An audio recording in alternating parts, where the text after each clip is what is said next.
Nipah virus ബാധയുണ്ടായിട്ടുള്ള മനുഷ്യരിലും മൃഗങ്ങളിലും അത് കണ്ടെത്താൻ കഴിയുന്ന സ്യൂഡോ വൈറസ് പരിശോധനാ സംവിധാനം തിരുവനന്തപുരത്തും തോന്നയ്ക്കലുള്ള ഇൻസ്റ്റിറ്റ്യൂട്ട് ഓഫ് അഡ്വാൻസ്ഡ് വൈറോളജി വികസിപ്പിച്ചെടുത്തു.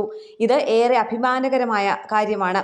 മനുഷ്യനെ പോലെ തന്നെ മറ്റു മൃഗങ്ങൾക്കും വവ്വാലുകളിൽ നിന്നും നിപ ബാധയുണ്ടാകാം.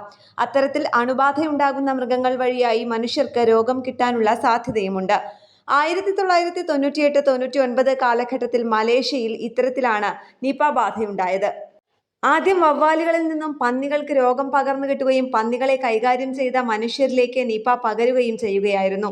മനുഷ്യർക്കും വവ്വാലുകൾക്കുമിടയിൽ ഇടനിലക്കാരനായി നിന്ന് മനുഷ്യരിലേക്ക് രോഗം സംക്രമിപ്പിക്കുന്ന മൃഗങ്ങൾ ഉണ്ടെങ്കിൽ അവയെ കണ്ടെത്താൻ ന്യൂഡോ വൈറസ് പരിശോധന വ്യാപകമായി ഉപയോഗിക്കാൻ കഴിയും. ഈ വർഷം പാലക്കാട്, മലപ്പുറം ജില്ലകളിൽ നിപ ബാധയുണ്ടായ പശ്ചാത്തലത്തിൽ മേൽപ്പറഞ്ഞ പരിശോധനകൾ IAVയിൽ നടക്കുകയാണ്. അതുപോലെ നിപ സമ്പർക്ക പട്ടികയിൽ ഉൾപ്പെട്ടിട്ടുള്ളവർക്ക് രോഗലക്ഷണങ്ങൾ പ്രകടമാകാതെ അണുബാധ ഉണ്ടായിട്ടുണ്ടോ എന്നറിയാനും ഈ സങ്കേതം ഉപകരിക്കും.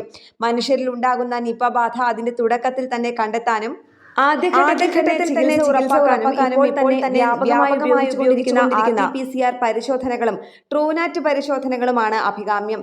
RT-PCR പരിശോധനയിലും ട്രൂനാറ്റ് പരിശോധനയിലും വൈറസിനെ തന്നെയാണ് കണ്ടെത്തുന്നത് എന്നതിനാൽ രോഗവ്യാപനത്തിന്റെ തുടക്കത്തിൽ തന്നെ രോഗം നിർണ്ണയിക്കാൻ കഴിയും. എന്നാൽ ന്യൂഡോ വൈറസ് ഉപയോഗിച്ചുള്ള പരിശോധനകളും ELISA പരിശോധനയും വൈറസിനെതിരെ ശരീരം പ്രതിപ്രവർത്തിക്കുമ്പോൾ ഉണ്ടാകുന്ന ആന്റിബോഡികളെയാണ് ടെസ്റ്റ് ചെയ്യുന്നത്.